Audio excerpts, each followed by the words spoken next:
ሰላም ልጆች እንዴት ናችሁ? እኛ በጣም ደህና ነን። ዛሬ ለእናንተ ይሆናል ብለን ያዘጋጀናቸው ቆንጆ ፕሮግራሞች አሉ። እኔ ሄራን ዘላለም ነኝ። የመጣሁት ከቅዱስ ዮሴፍ ቁምስና ነው። ጓደኛዬ ደግሞ እኔና ደስታ ባለሉ የመጣሁት ከቅዱስ ዮሴፍ ቁምስና ነው። ዛሬ ልዩ ፕሮግራሞችን ይዘላችሁ ቀርበናል። በመጀመሪያ አባ በቀለ የሚያስተምሩ መንፈሳዊ ትምህርት፣ ድራማ፣ ትረካና ክራፍት እናቀርብላችኋለን። እኔና ሄራን በኋላ ተመልሰን እንመጣለን። እስከ ፕሮግራማችን ፍጻሜ ድረስ ቅዳሜን ከኛ ጋር ዋሉ።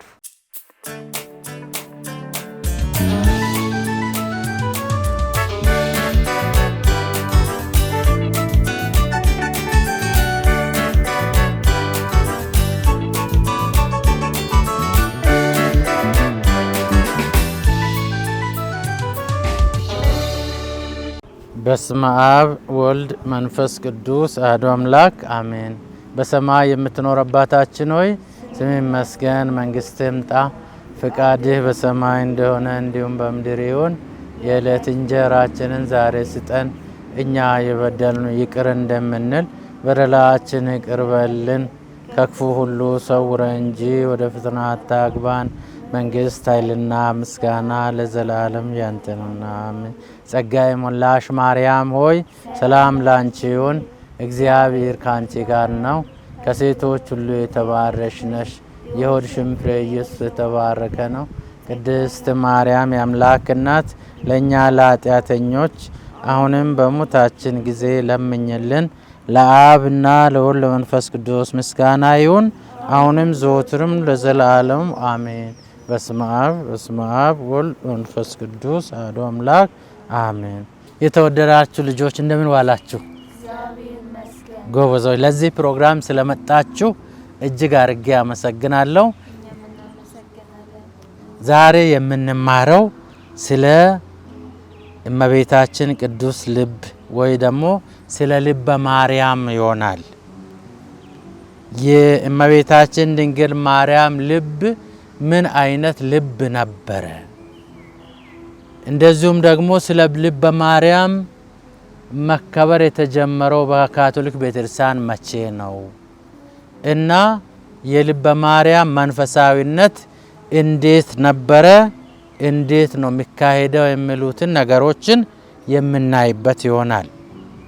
እንግዲህ የእመቤታችን ልብ ሁሉን ነገር የእግዚአብሔርን ምስጢር ከእግዚአብሔር የሚመጣውን የሚሰጣትን መልእክት ሁሉ ሰውሮ ደብቆ ጠብቆ የሚኖር ልብ ነው። ማርያም ሁሉን ነገር በልቧ ትይዝ ነበር ይላል መጽሐፍ ቅዱስ። በሉቃስ ወንጌል ምዕራፍ 2 ቁጥር 19 ላይ ምን ይላል? ማርያም ሁሉን ነገር በልብ ይዛ ታሰላስለው ነበረ ይላል። ጌታችን ኢየሱስ ክርስቶስ በቤተ መቅደስ ከሊቃውንት ጋር ሲያስተምርና ሲሰማቸው በነበረ ጊዜ ጌታችን ኢየሱስ ክርስቶስ ልጄ ምን ነው አንተን አባትህና እኔ አንተን ስንፈልግ ነበርን ስትል ጊዜ እኔ በአባቴ ቤት መኖር እንደሚገባኝ አታውቁም ኖሮ አንልን አለች። ከዛም ደግሞ ጌታችን ኢየሱስ ክርስቶስ ሲያስተምራቸው እነዛ ሊቃውንት በኢየሱስ ክርስቶስ ትምህርት በጣም ተደንቆ እንዴት አይነት ልጅ ነው፣ እንዴት አይነት ጥበብ የሞላበት ልጅ ነው ብሎ ሲያደንቁ እሷ ይህን ሁሉ ነገር በልቧ ይዛ ታሰላስል ነበር ይላል። እዛ ወንጌል ወረድ ብሎ ደግሞ ማርያምና ዮሴፍ ሕፃኑን ወደ ቤተ መቅደስ በወሰዱ ጊዜ አንድ ሽማግሌ ስምዖን የሚባል በእግዚአብሔር መንፈስ መሪነት በቤተ መቅደስ ይጠባበቅ ነበር። ኢየሱስን ማርያምና ዮሴፍ ይዞ እንደሚመጡ እሱ የመሲህን መወለድ ሳያይ እንደማይሞት ቀደም ሲል እግዚአብሔር ገልጦለት ስለነበረ በዛን ጊዜ እሰየው የእግዚአብሔርን ማዳን በአይኔ አየሁት ብሎ እግዚአብሔርን አመሰገረ። ስምዖን የሚባል አረጋዊ ከዛም በኋላ ምን አለ? ያንቺን ልብ የሐዘን ሰይፍ ያልፋል። ይህ ሕፃን ለብዙዎች መዳኛ ለብዙዎች ደግሞ መጥፊያ ምልክት ይሆናል አላት። ይህ እሱ የሚለውን ሁሉ ማርያም በልብ ይዛ ታሰላስሎ ነበር። እንደገና ደግሞ ጌታችን ኢየሱስ ክርስቶስ በተወለደ ጊዜ እረኞች በማታ መንጋቸውን ከከተማ ውጪ የሚጠብቁ ነበሩና ስለ ሕፃኑ መጥተው መልአክ ምን እንዳላቸው ሲነግሯት ለዮሴፍና ለማርያም ሲነግሩ እሷ ይህን ሁሉ በልቧ ይዛ ታሰላስል ነበር።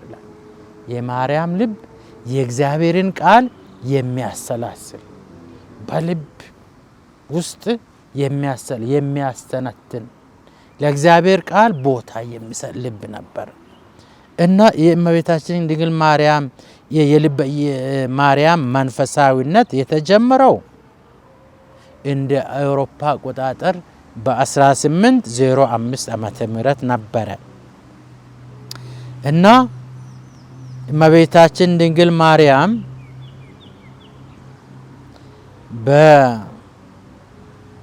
በቀደም ሲል ማለት ነው በ1917 ዓመተ ምህረት ለሶስት ልጆች በገሃድ ታየች።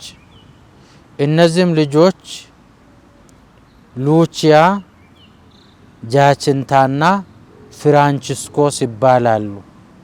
የታየችውም በፖርቹጋል ሀገር ፋጢማ በሚባል ቦታ ነበር እና በዛን ጊዜ ምንድነው ያለችው እመቤታችን ድንግል ማርያም ለሉቺያ ልጄ ሆይ በእሾህ የተወጋውን ልቤን ተመልከቺው። የእመቤታችን ልብ በሰው ልጆች ኃጢአት ምክንያት ቆስሎ ነበር፣ ግን ለሰው ልጆች ደግሞ በርህራሄ የሚነድ በፍቅር የሚቃጠል ልብ ነበራት። ስለዚህ ልጄ ሆይ በእሾህ የተወጋውን ልቤን ተመልከቺው፣ የኃጢአት ስድብና የመሳሰለው በደል በመፈጸም ልቤን ያሳዝናሉ። አንቺ ለሰዎች እንዲህ ብለሽ ንገሪ፣ እኔ እነዚህን ካሳ ለማቅረብ በሚል ሀሳብ በየወሩ መጀመሪያ ቅዳሜ ማለት የወሩ የመጀመሪያ ቅዳሜ የወሩ የመጀመሪያ አርብ ምንድነው የምናከብረው? ልበ ኢየሱስ አይደለ? የወሩ የመጀመሪያ ወር የገባ የመጀመሪያ ቅዳሜ ደግሞ ልበ ማርያም። ገብቷችኋል? አዎ። ስለዚህ ማርያም ምን አለች? በየወሩ መጀመሪያ ቅዳሜ ሳያቋርጡ ለ5 ወራት በሚገባ ተናዘው ለሚቆርቡ እና የመቁጠሪያ ጸሎት ዘወትር ለሚጸልዩ እንዲሁም አስተንትኖ የጸሎት ምርመራ ለሚያዘወትሩ ሜዲቴሽን ይባላል በእንግሊዝኛ። ማስተንተን በእግዚአብሔር ቃል ላይ ጊዜ ወስዶ ማሰብ ማለት ነው። እንደዚህ ለሚያደርጉ በሞታቸው ጊዜ ለድህነት የሚያበቃ ጸጋና እርዳታ ከልጄ ከኢየሱስ ክርስቶስ እለምናለሁ አለች ማለት ነው። ስለዚህ ማርያም ልብ ለእግዚአብሔር የተሰጠ ነበር እና እነዚህ በፖርቹጋል ሀገር ፋጢማ በተባለው ቦታ እመቤታችን ድንግል ማርያም የተገለጠችው ለሉቺያ፣ ለፍራንቺስኮና ለጃችንታ ለሚባሉት 3 ልጆች ነው። ሉቺያ የ10 ዓመት ልጅ ነበረች። አንቺ ስንት ዓመትሽ ነው? 11 1 ዓመት ነው። ልክ ያንቺ እድሜ ላይ ላለች ልጅ ነው የተገለጸችው። ፍራንቺስኮ የ9 ዓመት ልጅ ነበር። እንደዚሁም ጃችንታ የተባለችው ደግሞ የ7 ዓመት ልጅ። አያችሁ፣ የ10 ዓመት የ9 ዓመትና የ7 ዓመት ልጆች ነበሩ። ለነሱ ነው ተገልጣ በሰው ልጆች ፍቅር እና ደግሞ የሚቃጠለው ልቤ እንደገና ደግሞ ይኸውላችሁ በሰው ልጆች ኃጢአት ምክንያት የቆሰለውን ልቤ ብላ ነገረች። በስንት ዓመተ ምህረት? በ1917 7 ዓመተ ምህረት ምሳቸውን በልቶ የመቁጠሪያ ጸሎት በህብረት ሲያደርሱ ነበሩ። እነዚህ ልጆች ሶስቱም አያችሁ። እናንተ በቤታችሁ መቁጠሪያ ትጸልያላችሁ? በቤታችሁ በጣም ጎበዞች። እዚህ ግቢን በምትመጡበት ጊዜ መቁጠሪያ እየጸለየ ውጭ አትቆሙ። እሺ። ማንኛውም ልጅ ወደ ቁምስና በሚሄድበት ጊዜ ውጭ ዝም ብሎ መጫወት የለበት። መጀመሪያ ምን ማለት ቤተክርስቲያን መግባት፣ መጸለይ፣ መቁጠሪያም ደግሞ ከቻለ ከሚጸልዩት ጋር ማድረግ በቤታችሁ። እመቤታችን ድንግል ማርያም እኮ የነዚህን ልጆች መንፈሳዊነት አይታ ነው የተገለጠችላቸው አይደለም? እነዚህ ሶስቱ ምን አድርጎ ነበሩ? ምሳ ከበሉ በኋላ መቁጠሪያ ይጸልዩ ነበር። ከዛ ተገለጠችላቸው። ስለዚህ የመቁጠሪያ ጸሎት በህብረት ይጸልዩ ነበር። ስለዚህ ከዚህ በላይ ስለ ሰው ልጆች እንዲጸልዩ አደራ አለቻቸው ማለት ነው። ብዙ ኃጢአተኞች ነፍሳቸው ወደ ገሃነመ እሳት ስለሚወርዱ ኃጢአተኞች ከመጥፎ መንገዳቸው እንዲመለሱ ብዙ ጸሎትና ተጋድሎ አድርጉ። ስለዚህ ስንጸልይ ለራሳችን ብቻ አይደለም የምንጸልየው። እሺ ልጆች፣ ለራሳችን ብቻ አይደለም። ብዙ ነፍሳት ለምሳሌ በኃጢአት ያሉ አሉ፣ ማይጸልዩ አሉ። እሺ ገብቷቸዋል። በጦርነት ያሉ አሉ። ስለ ሁሉም መቁጠሪያ ስንጸልይ ማን ይሰማል? እመቤታችን ድንግል ማርያም በልጇ አማላጅነት ትሰማና ወደ ልጇ ታማልዳለች። እሺ ለሚጸልይ ሰው ክፋት ኃጢአት ሁሉ ይርቃል ማለት ነው። ከዛም በኋላ ይህንን መንፈሳዊነት በመላው ዓለም እየተስፋፋ ሄደ። ስለዚህ እንደ ይሄ የልበ ኢየሱስ አክብሮት ግን ከ1805 ዓመተ ምህረት ጀምሮ በሁሉ ቦታ እንዲከበር ታዘዘ ማለት ነው። እመቤታችን ድንግል ማርያም የሰጠችው ተስፋዎች ይበልጥ እየተስፋፋ በመሄድ በመላ ዓለም ጸሎቱ ለመጀመሪያ ልበ ማርያም ቀን ማክበሩ በሁሉም ዘንድ ተለመደ። መጀመሪያ ሉቺያ እና ፍራንቺስኮስ ስለሚጸልዩ ከእግዚአብሔር ጋር ግንኙነት ስለነበራቸው እነሱ ቀደም ብሎ ወደ ሰማይ ተወሰዱ። በመጨረሻ ጃቺንታ ደግሞ እንደ አውሮፓ አቆጣጠር በ1920 ዓመተ ምህረት በ10 ዓመት እድሜዋ ከዚህ ዓለም ወደ ዘላለማዊ ቤት ሄደች። ሉቺያ ግን የቀርሜሎስ ሲስተሮች አባል ሆና በምንኩስና ህይወት ኖራ በመጨረሻ በእድሜ መጨረሻ ከዚህ ዓለም ወደ እግዚአብሔር ተወሰደች ማለት ነው። ስለዚህ ማርያም ለኛ በእግዚአብሔር ፊት ታማልዳለች። ይህንን የልበ ማርያም መንፈሳዊነት በመላ ካቶሊካዊት ቤተክርስቲያን እንዲከበርና እንዲዘወተር ደግሞ ፒዮስ 12ኛ ማን ርዕሰ ሊቃነ ጳጳሳት ፒዮስ 12ኛ በ1944 ዓመተ ምህረት አወጁ።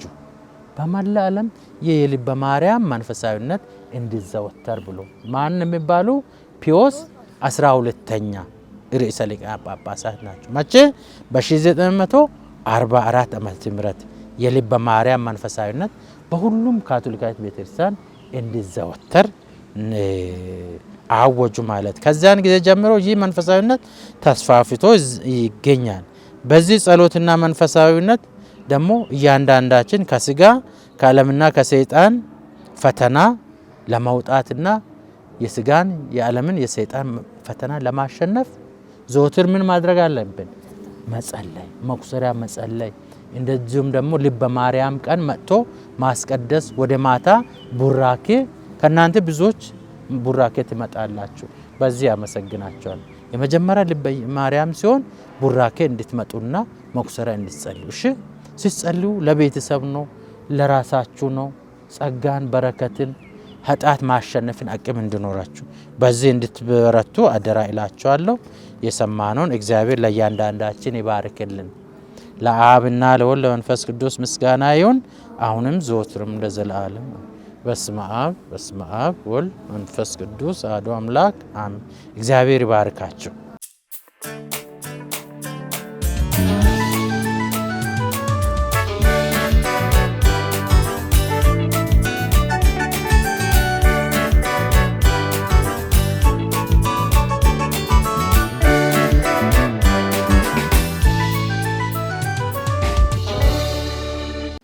ሰላም ልጆች እንዴት ናችሁ? ዛሬ በክራፍት ፕሮግራም እንግዲህ ተመልሰን መተንላችኋል።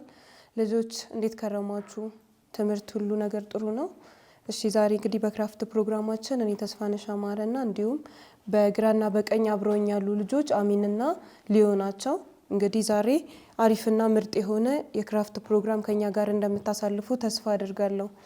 እንግዲህ ልጆች ዛሬ በክራፍት ፕሮግራማችን የምንሰራላችሁ የምታምረውንና ሁላችሁም ደግሞ ልጆች የምትወዷት አንድ እንስሳ አለች ወይ ደግሞ አንድ የምትበር እንስሳ አለች። እሷን ደግሞ ሁላችሁም ታውቋታላችሁ አይደለም? አዎ። ስለዚህ እሷ ማናት ካላችሁ ምንድናት? ቢራቢሮ ትባላለች። ቢራቢሮ እንግዲህ የተለያዩ አይነት ከለሮች ያሏት ስትሆን ያው ብዙ ቦታ እየበረረች እኛንም ደግሞ የምታስደስተን ስናያት ከለሯ ደስ የሚል የተለያዩ አይነት ከለሮች ስላሏት ደስ የምትል አይነት ፍጥረት ናት። ስለዚህ እግዚአብሔር ከፈጠራቸው ውብ ፍጥረቶች አንዷ ቢራቢሮ ናት ማለት ነው። ስለዚህ ዛሬ በክራፍት ፕሮግራማችን እንዴት ቢራቢሮን ውብ አድርገን እንደምንሰራ እንዲሁም ደግሞ ቢራቢሮ በእኛ ደግሞ በትርጉም ሰተናት ደግሞ በቤተክርስቲያን ምንድነው ለኛ የምታመለክተው ምንድነው ለኛ ለልጆች የምታስረዳን የምታስተምረን የሚለውን እንግዲህ በዚህ ፕሮግራም በዚህ ክራፍት ፕሮግራማችን በደንብ የምናሳያችሁ ይሆናል። ስለዚህ ይሄንን ክራፍት ለመስራት ልጆች ወረቀት እናንተ የተለያየ የፈለጋችሁትን የሚያማምር ወረቀት መጠቀም ትችላላችሁ። እኛ ለዛሬ ውሃ ሰማያዊ አይነት ወረቀት ተጠቅመናል ማለት ነው። እንዲሁም ደግሞ እዚህ ጋር እንደምታዩቸው እነዚህ የሚያማምሩ ክብ ነገሮች ናቸው። ስለዚህ እነዚህን ደግሞ የቢራቢሮን ክንፎች ለማሳመር የምንጠቀምበት ይሆናል ማለት ነው። እንዲሁም ማጣበቂያ መቀስና እርሳሳችንን ተጠቅመን በቀላሉ ቢራቢሮን እንዴት መስራት እንደምንችል የምናሳያችሁ ይሆናል። ስለዚህ በመጀመሪያ ወረቀታችሁን ካዘጋጃችሁ በኋላ ግማሽ ወረቀት ይበቃችኋል ማለት ነው። ስለዚህ ወረቀታችንን እኩል ቦታ አጥፈን ግማሽ አድርገን እናዘጋጀዋለን።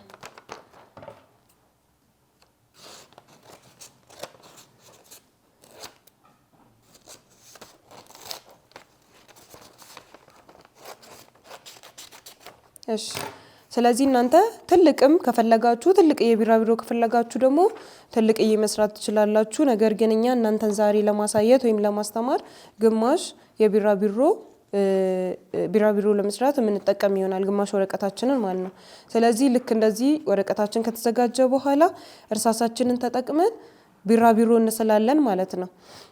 ልጆች ሁሌም በትምህርት ቤት ቢራቢሮን በመሳል እንደምትለማመዱ ተስፋ አለኝ። ስለዚህ በጣም ቀላል ነው። መጀመሪያ መሃል ላይ ቀጥ ያለ መስመር ከሰራን በኋላ ከዛ በኋላ ልክ እንደዚህ በምታዩት መልኩ ክንፎቿን እንሰራለን ማለት ነው። ክንፎቿን ለመስራት ትንሽ ከፍ ብለን ካሰመርን በኋላ እንደዚህ ግዛግ አይነት ነገር እያደረግን መስራት ይሆናል ማለት ነው። በጣም ቀላል ነው። ልክ በዚህ መልኩ እንሰራለን። በተመሳሳይ በግራም በቀኝም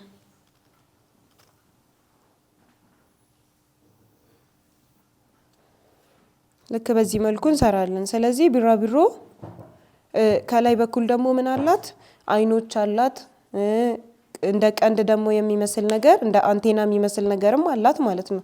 ስለዚህ እሱን ደግሞ ከላይ መተን እንሰራዋለን ማለት ነው። ስለዚህ እንደ ትንሽዬ ክብ ወይም ሞላላ ነገር እንሰራለን ማለት ነው። ከዛ አይኖቿን በእርሳስ ባገኘነው ነገር አይኖቿን እንሰራለን። ከዛ በኋላ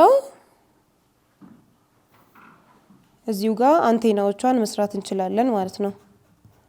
ከላይ ጭንቅላቷ ላይ አንቴናውን መስራት እንችላለን።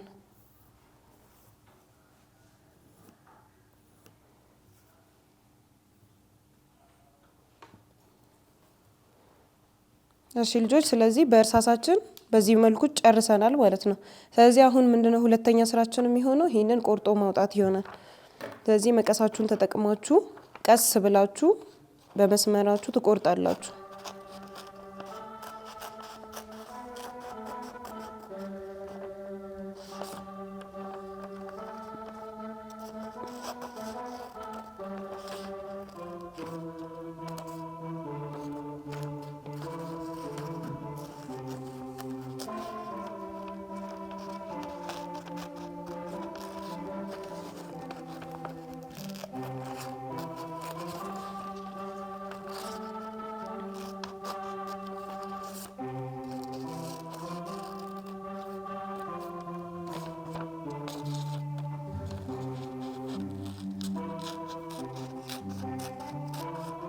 በምትቆርጡበት ሰዓት መስመራችሁን ተጠቅማችሁ መሆን አለበት። መስመር ከሳተባችሁ ሊበላሽባችሁ ስለሚችል ቀስ ብላችሁ መስመሩን በጠበቀ መልኩ ነው መቁረጥ ያለባችሁ።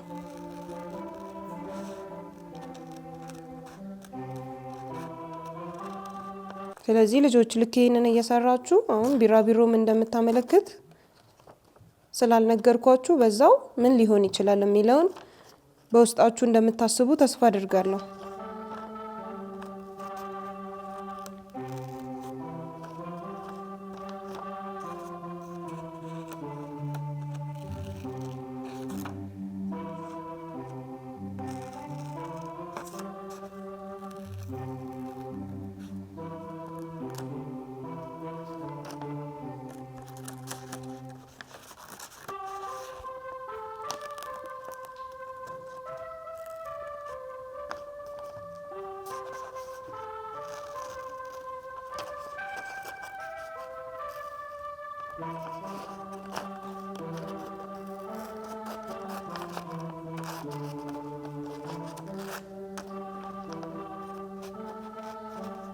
እሺ ልጆች ትንሽ ለመቁረጥ አስቸጋሪ የሚሆንባችሁ ከሆነ እናቶቻችሁን፣ አባቶቻችሁን፣ ወንድሞቻችሁን በትምህርት ቤት ከሆነ ጓደኞቻችሁን፣ በሰፈርም ከሆነ ልክ እንደዛው እንዲያሳዩአችሁ ወይም እንዲያግዟችሁ ማድረግ ደግሞ ትችላላችሁ። እሺ አቃተኝ ብላችሁ መተውና አለመስራት የለባችሁም። ስለዚህ ሰውን ማማከር፣ ሰውን መጠየቅ ደግሞ መልመድ አለባችሁ። ስለዚህ ትንሽ ዚግዛግ የሚሆንበት ቦታ ላይ ለማውጣት ስለምትቸገሩ የሚያግዛችሁ ሰው ደግሞ መጠየቅ ትችላላችሁ።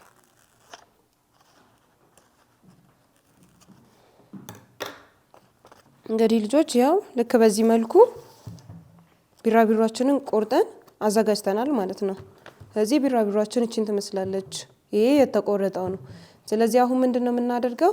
በዚህ በኩል መልኩን እንዳያጠፋብን የቢራቢሯችንን መልክ እንዳያጠፋብን ወይ ደግሞ ያሰመርንበት ቦታ የሚታይ ከሆነ መልኩን እንዳያበላሽብን በጀርባው በኩልም ከፈለግን መጠቀም እንችላለን።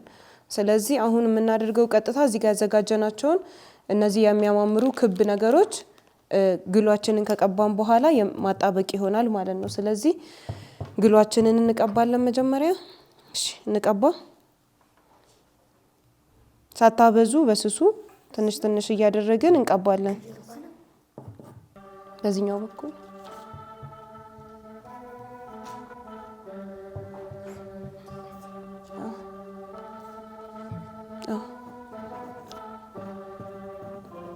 ግሏችን ሳይበዛ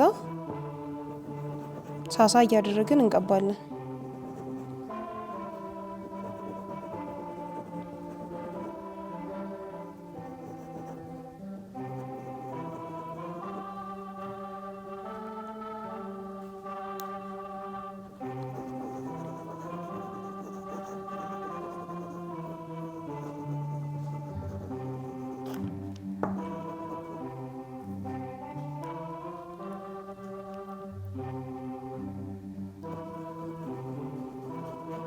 ስለዚህ በመቀቡበት ሰዓት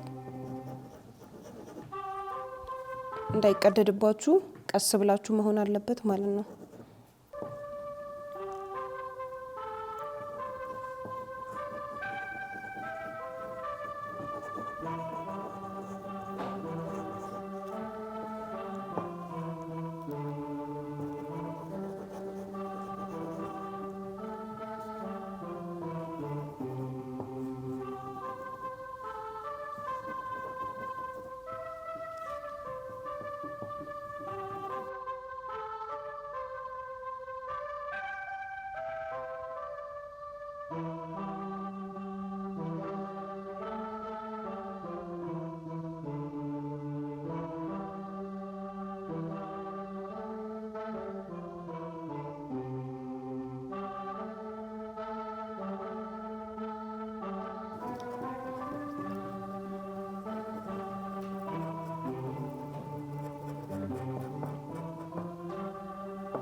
ልቀጥለው በዛ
እሺ ጎበዞች ልጆች፣ ስለዚህ በደንብ ቀብተናል ማለት ነው።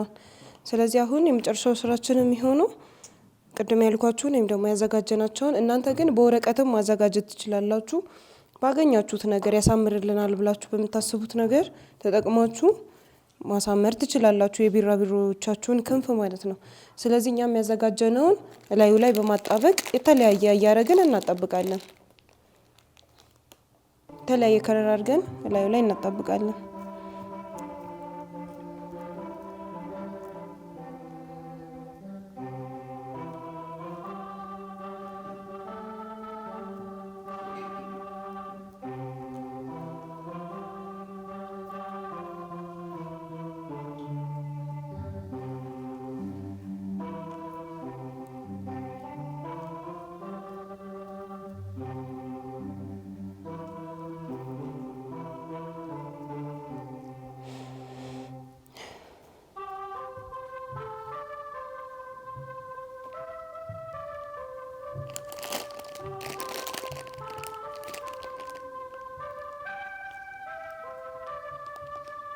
እሺ ትንሽ ትንሽ እያደረግን እና እየቀላቀልን እንዲያምር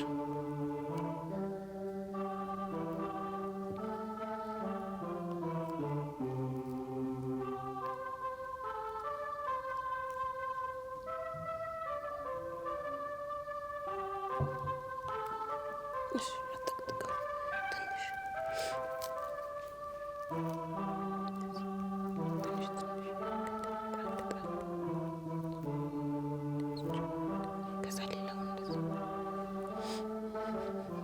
እሺ ይበዛል እዚህ ጋር ሌላ ከለር ደግሞ ስለዚህ እየቀላቀልን ሌላ ከለር እየተጠቀምን እንቀጥላለን።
እሺ ልጆች ስለዚህ ልክ በዚህ መልኩ እንግዲህ አጣብቀናል ማለት ነው።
እሺ ልጆች ስለዚህ ይሄን የክራፍት ፕሮግራማችን እንግዲህ ዛሬውን ልክ በዚህ መልኩ በሚያምር መልኩ ልክ እንደዚህ ሰርተናል ማለት ነው። ልክ በዚህ መልኩ ሰርተናል። ስለዚህ እናንተ ደግሞ ቤታችሁ በምታገኙት ነገር ከዚህ በላይ ቆንጆ አድርጋችሁ መስራት ትችላላችሁ። እሺ ጨርሰናል። አንዴ ለልጆች እናሳያቸው። አንዴ ከፍ አድርገን እናሳያቸው እንደዚህ።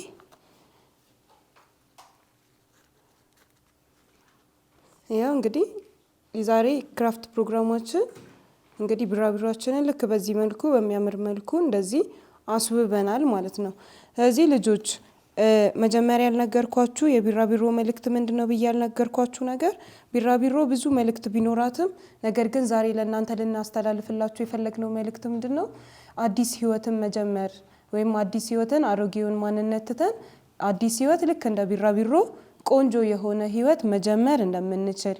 ለምሳሌ ልጆች ከጓደኞቻችሁ ጋር ስትጣሉ ወይ ደግሞ አንዳንድ ያለ አይደለ በቃ በመታለቅሱበት ጊዜ ወይ ደግሞ በመተከፉበት ጊዜ ወይ ከቤተሰብ ጋር በመተጣሉበት ጊዜ በጣም ውስጣችን ከባድ የሆነ ሀዘን በሚሰማን ጊዜ ወይ ደግሞ ቤተሰቦቻችንን እያስደሰትን በሌለንበት ጊዜ እንደዚህ አይነት ስሜቶች ሲሰሙ እነዚህ ስሜቶች የድካም ወይ ደግሞ የአሮጌ ማንነት ስሜቶች ናቸው አይደለ? ስለዚህ እነዚህ ስሜቶች ደግሞ መታደስ አለባቸው። የሚታደሱት ደግሞ በምንድነው? አዲስ ህይወትን በመምረጥ ነው። ስለዚህ ልክ እንደዚች እንደምታምረው ቢራቢሮ አዲስ ህይወት አዲስ ማንነትን በመጀመር ህይወታችሁን ማደስ ህይወታችሁን እንደ አዲስ ማስቀጠል የምትችሉ መሆኑን እቺ ቢራቢሮ ዛሬ የምታመለክት ይሆናል ማለት ነው። ስለዚህ ስለተከታተላችሁን ሁሉ እናመሰግናለን ልጆች። ቀጣይ እስከምንገናኝ ቻው።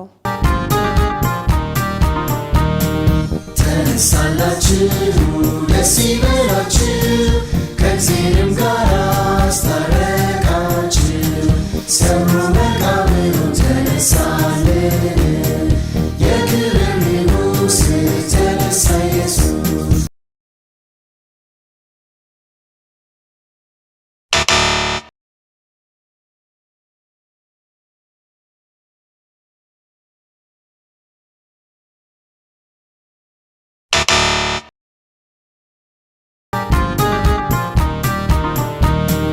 ተነሳላችሁ ደስ ይበላችሁ ከእግዚአብሔርም ጋር አስታረቃችሁ ሰብሮ መቃብሩን ተነሳልን የክብር ንጉሥ ተነሳ ኢየሱስ።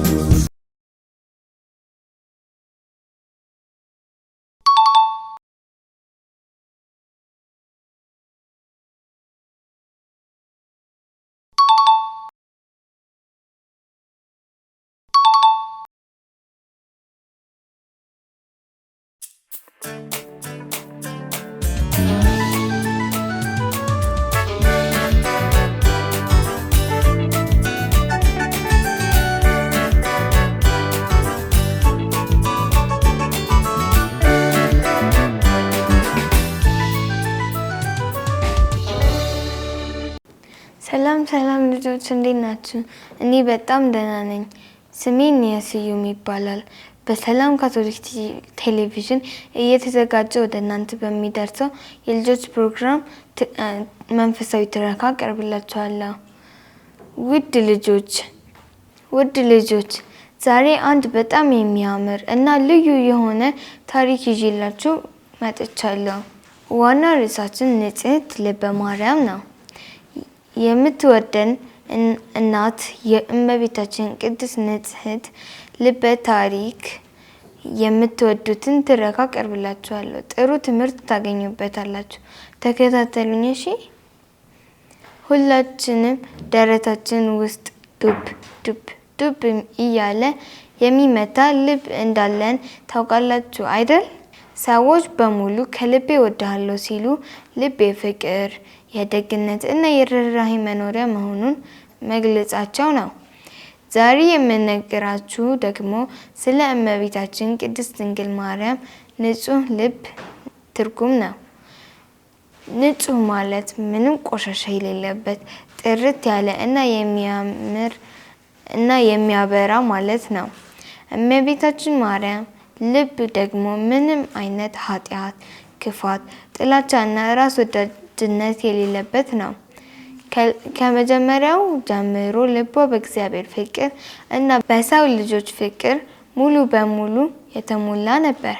ማርያም እግዚአብሔርን በጣም ትወደው ስለነበር ምን ጊዜም የእርሱን ፍቃድ በደስታ ትፈጽም ነበር።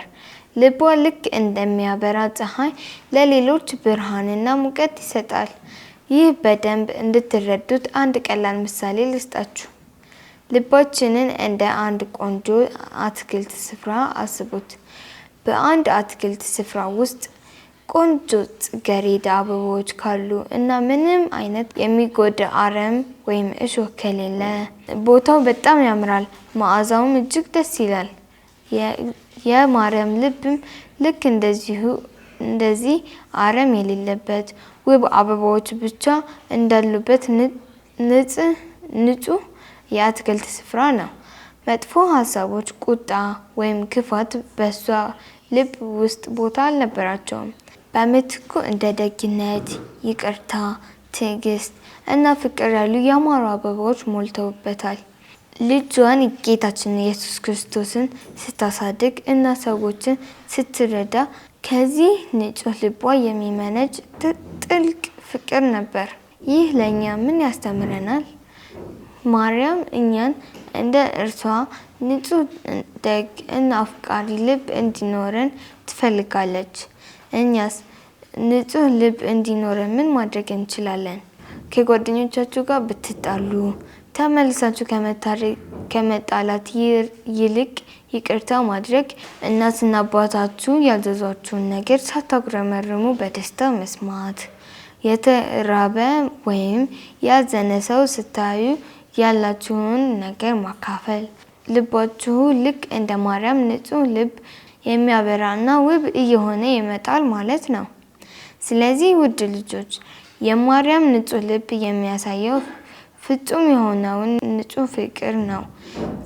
ሁል ጊዜ ጠዋት ስትነሱ ወይም ማታ ስትተኙ አምላክ ሆይ ልክ እንደ እመቤታችን ቅድስት ድንግል ማርያም ንጹህ ሩህሩህና ሰዎችን የሚወድ ልብ ስጠኝ ብላችሁ ጸልዩ። ይህን ስታደርጉ እናንተ በምትሄዱበት ሁሉ ለጓደኞቻችሁ እና ለቤተሰቦቻችሁ ትልቅ ብርሃን ትሆናላችሁ። ልጆች የዛሬው መንፈሳዊ ትረካዬ ይህን ይመስል ነበር። ከዚህ መንፈሳዊ ትረካ ትልቅ ትምህርት እንደተማራችሁ ተስፋ አደርጋለሁ። በቀጣይ ሳምንት ሌላ መንፈሳዊ ትረካ እና ትልቅ ትምህርት ያዘለ ትረካ ይዤላችሁ እስከምመለስ መልካም ሳምንት። ደህና ሁኑ ልጆች።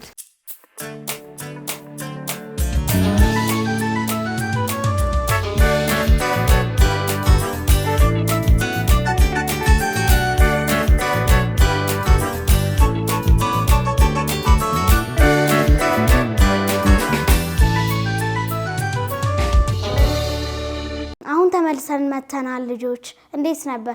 ጥሩ ነበር ፕሮግራማችን።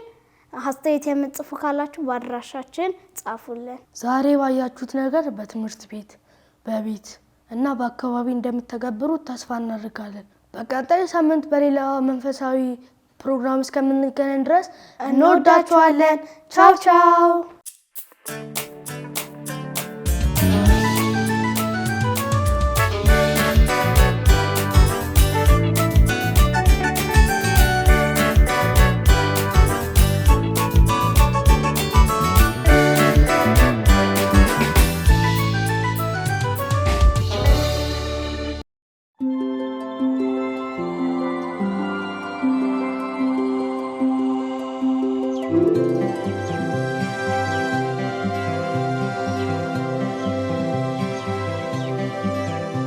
In the small village of Fatima in Portugal lived a little girl named Lucia Santos. It was the spring of 1917 during World War I. Lucia, who was then 9 years old, would go with her 2 cousins, Francisco and Jacinta Marto, to graze their sheep every day. As they were looking after their sheep one day, they saw a dazzling, beautiful young man, seemingly made of light. They were very surprised and a little scared. The figure then spoke to them and told them not to be afraid. He said he was the angel of peace and had come to tell them to pray to the Lord and adore him. The kids joined the angel in prayer as he had asked.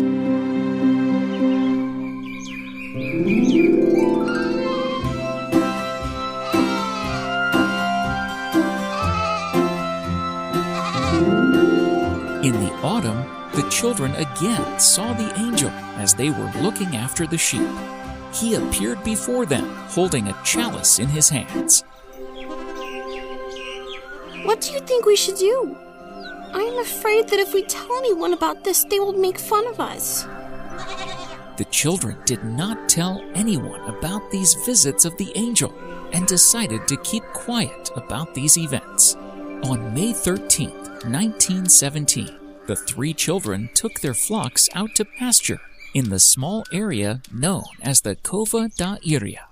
After lunch and the rosary, they suddenly saw a bright flash of something like lightning, followed quickly by another flash in the clear blue sky. They looked up to see, in Lucia's words, a lady clothed in white, brighter than the sun, radiating a light more clear and intense than a crystal cup filled with sparkling water lit by burning sunlight. Who are you? Where did you come from? Do not be afraid. I will not harm you. I come from heaven. What do you want? I have come to ask you to come here for 6 months on the 13th day of the month at this same hour. Later, I shall say who I am and what I desire, and I shall return here yet a 7th time. The lady opened her hand and streamed a light on the children that followed them to see themselves in God. She also had a request. Say the rosary every day to bring peace to the world and to end the war. With that, she began to rise into the air, moving towards the east until she disappeared. The children could not believe what had just happened. They were so happy. They narrated this incident to their parents and their neighbors. But nobody believed them, and they started making fun of them.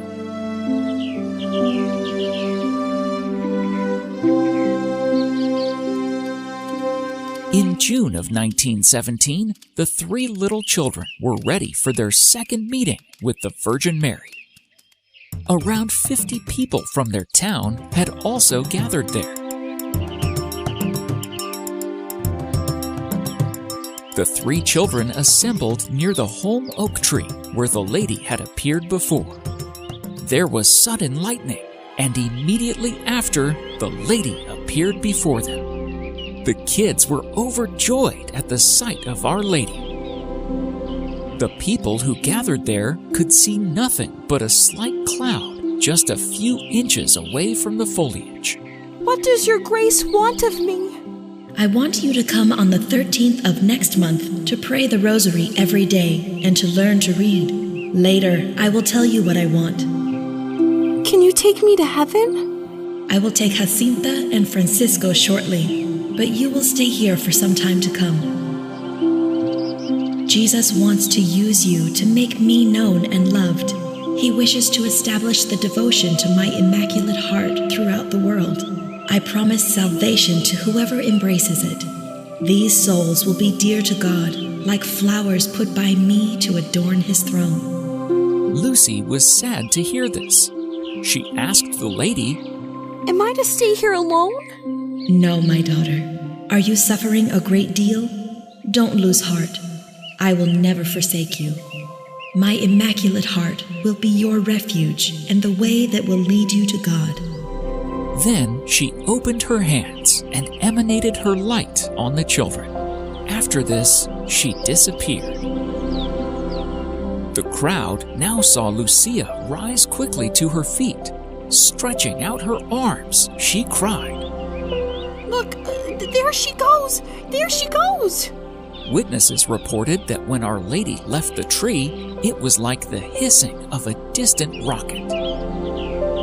When they turned their eyes back to the blessed holm oak, they were surprised to see the highest branches, which before were standing upright, now inclined towards the east, as if they had been trod upon.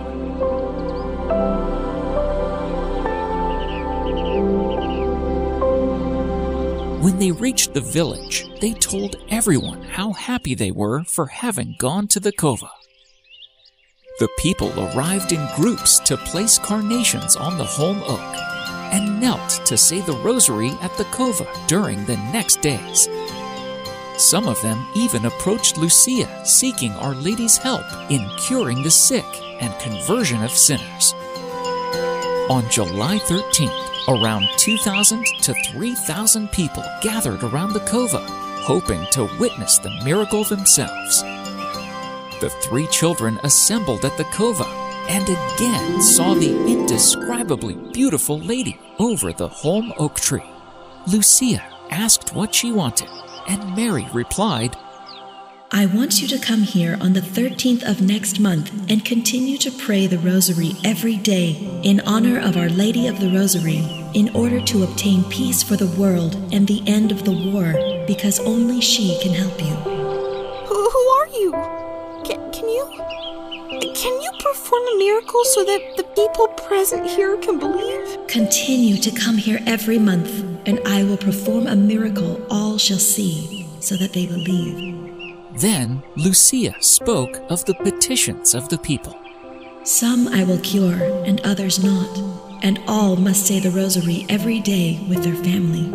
And she added, Sacrifice yourself for sinners, and say many times, especially when you make some sacrifice, O Jesus, it is for love of you, for the conversion of sinners, and in reparation for the sins committed against the Immaculate Heart of Mary. When Mary spoke these words, she opened her hands, and rays of light from them seemed to penetrate the earth, so that they saw a terrifying vision of hell, full of demons and lost souls, amidst indescribable horrors. Frightened, deathly pale, the little ones raised their eyes to Our Lady for help as Lucia cried out, Oh, Our Lady! This vision of hell was the first part of the three-part secret of Fatima, which was unknown until the writing of Sister Lucia's third memoir.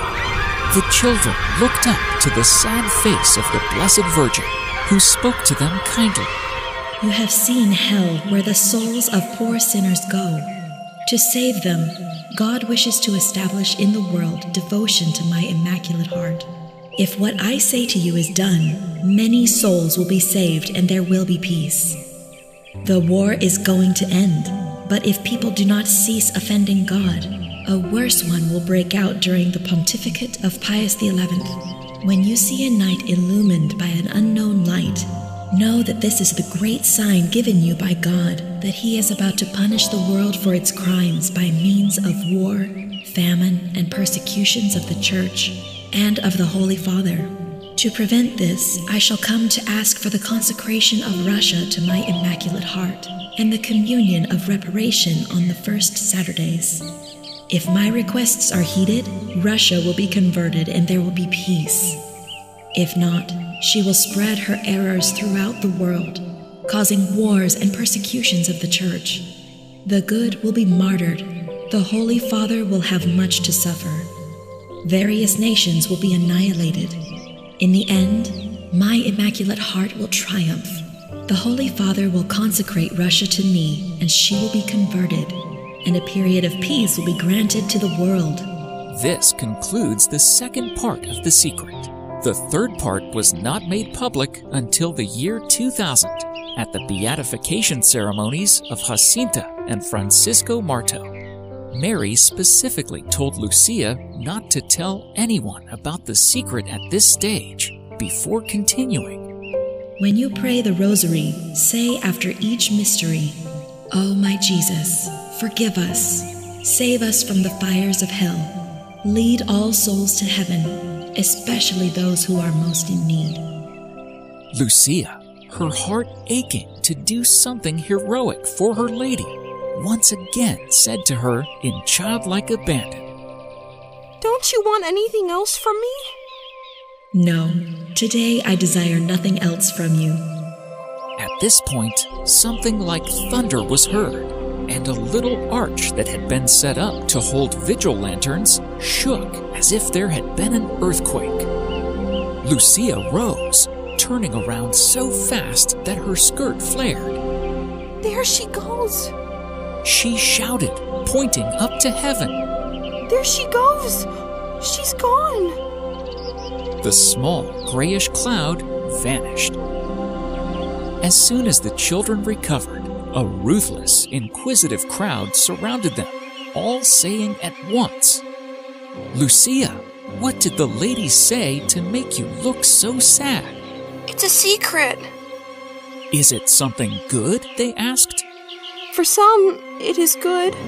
For others, it is evil. They pressed her to say the secrets. No, I cannot tell it. She answered with convincing determination. The people kept pushing so much that they almost smothered the children. Their parents, who too were hiding, were worried about their kids' safety as the crowd kept pushing them. They were relieved a few moments later when they saw Jacinta being taken away on the shoulders of her father, Francisco in the arms of a relative, and Lucia being carried by a very, very tall man.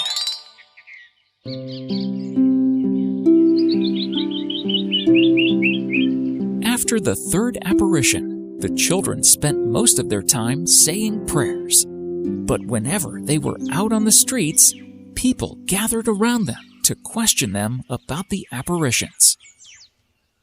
The magistrate of the town, who was silently observing what was happening, didn't like what was going on. When he heard about the apparitions of Fatima, he realized the effects they might have among the people.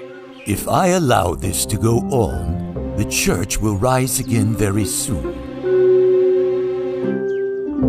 No one will respect me, and I will become the laughingstock of this town. I must put an end to this, once and forever. On the day of the fourth apparition, the magistrate arrived at Lucia's doorstep on a horse carriage. He made the children believe that he would take them to the cova, and they boarded the carriage. When they started moving, it was Lucia who suspected something was not right. This is not the way to the Cova da Iria. Oh, that. You see, we will take a quick stop to meet the pastor, and then we will go to the cova.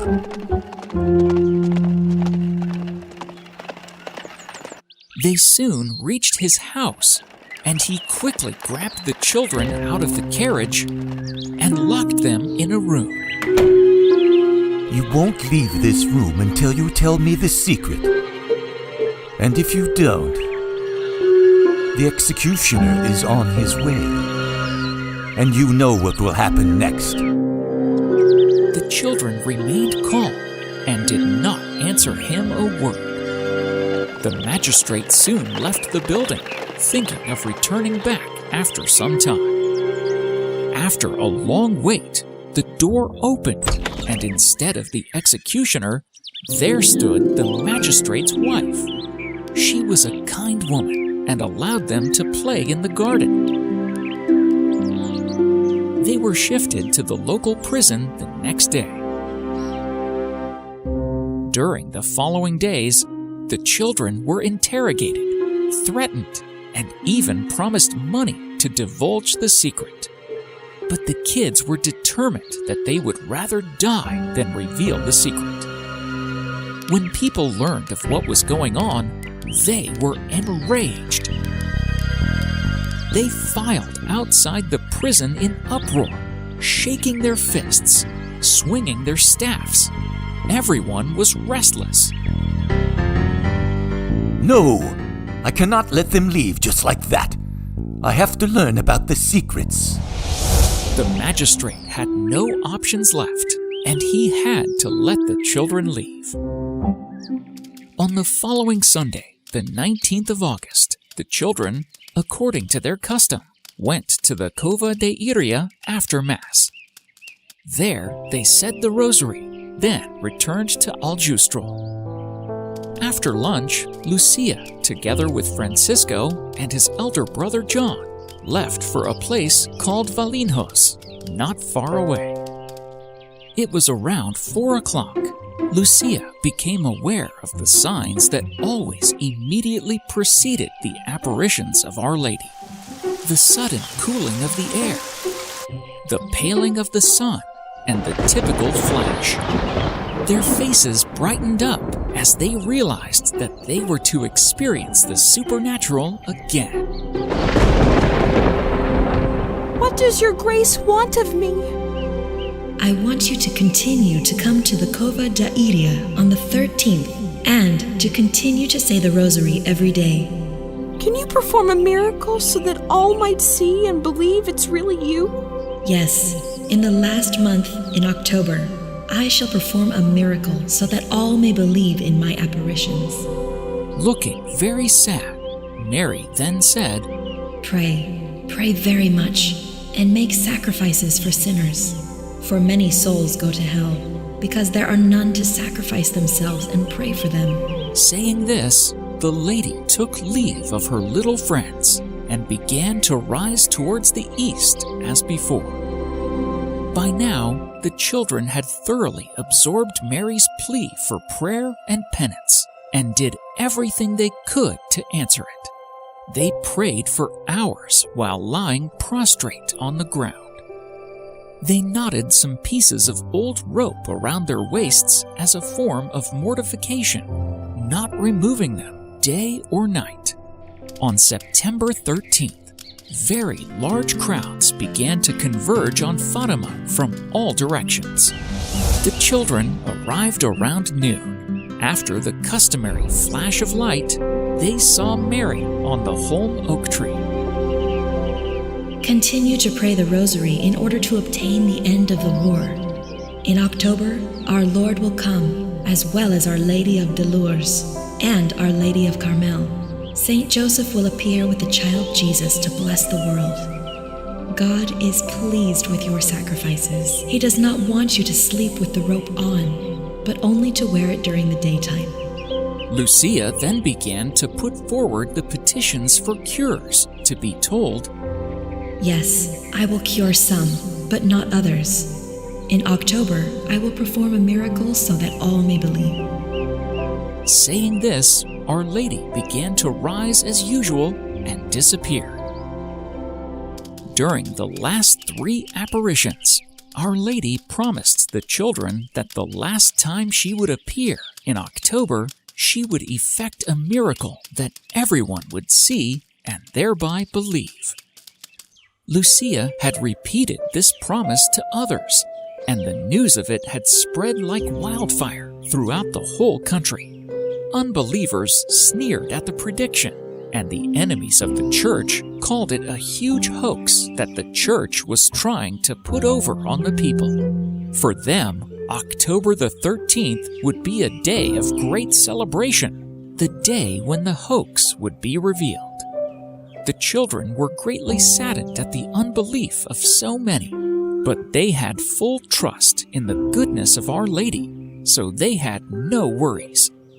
Many newspapers and magazines, including the journalist Avelino de Almeida, published a satirical article on the whole business in the anti-religious newspaper O Secular. On the morning of October 13th, 1917, fear and panic prevailed in Fatima. Rain was pouring from the heavens, a sad beginning for the glorious day promised by Our Lady and the children.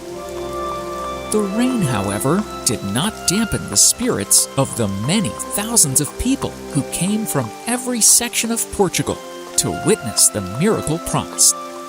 Many pilgrims walked barefooted, reciting the rosary as they went, all crowding into the area around the Cova. Away at Lucia's home, everyone was disturbed.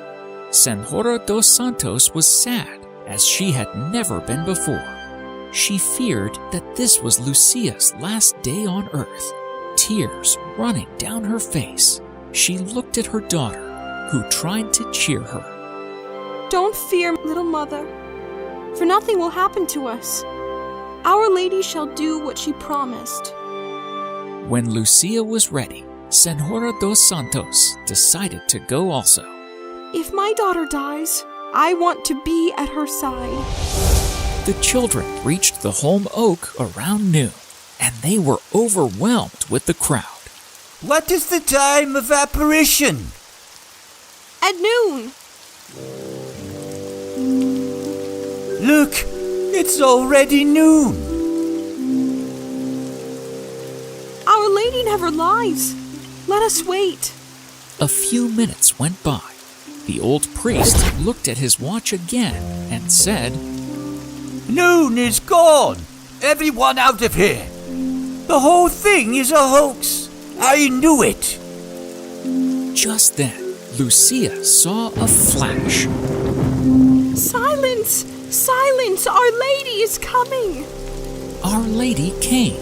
She slowly rested upon the branches of the tree. She's here!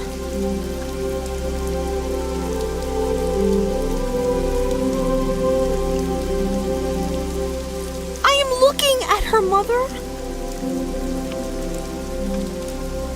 What does your grace want of me? I want a chapel to be built here in my honor. I am Our Lady of the Rosary. Continue to say the Rosary every day. The war will end soon, and the soldiers will return to their homes. I have many things to ask you. To heal some sick people and to convert some sinners. And Some, yes. Others, no. People must amend their lives and ask pardon for their sins. They must not offend our Lord any more, for he is already too much offended. do you want anything more? Nothing more. Then neither will I ask anything more of you. Our Lady started rising up slowly, and as she went higher, she opened her hands that emitted a flood of light. There she goes! There she goes!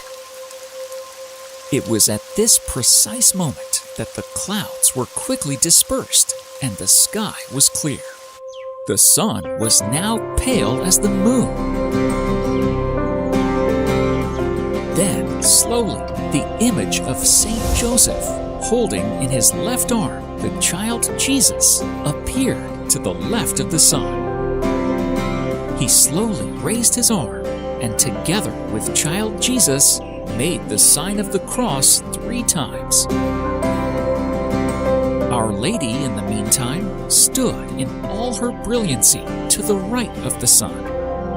As the children stared, enraptured by these most beautiful heavenly visions, the countless thousands of people were amazed and overpowered by other miracles in the skies. The sun now shone in an indescribable color. I can look at the sun with ease.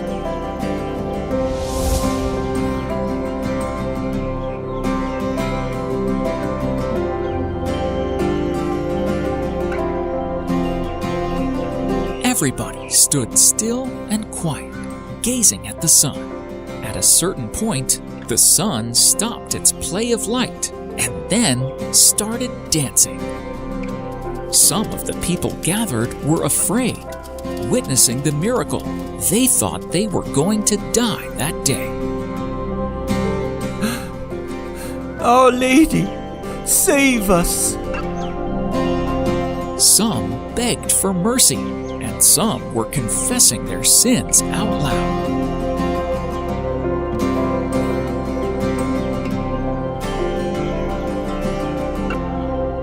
At last, the sun swerved back to its orbit and rested in the sky. I'm alive! I'm alive! Everyone was relieved when this tremendous miracle got over. The miracle had come to pass at the hour and day as designated by Our Lady.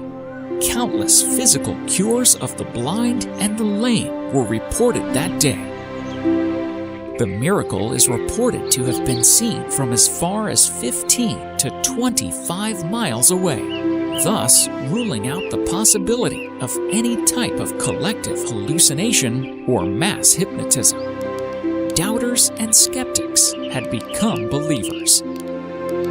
Even O Seculo's chief editor, Avelino de Almeida, now reported affirmatively and stood by his story later.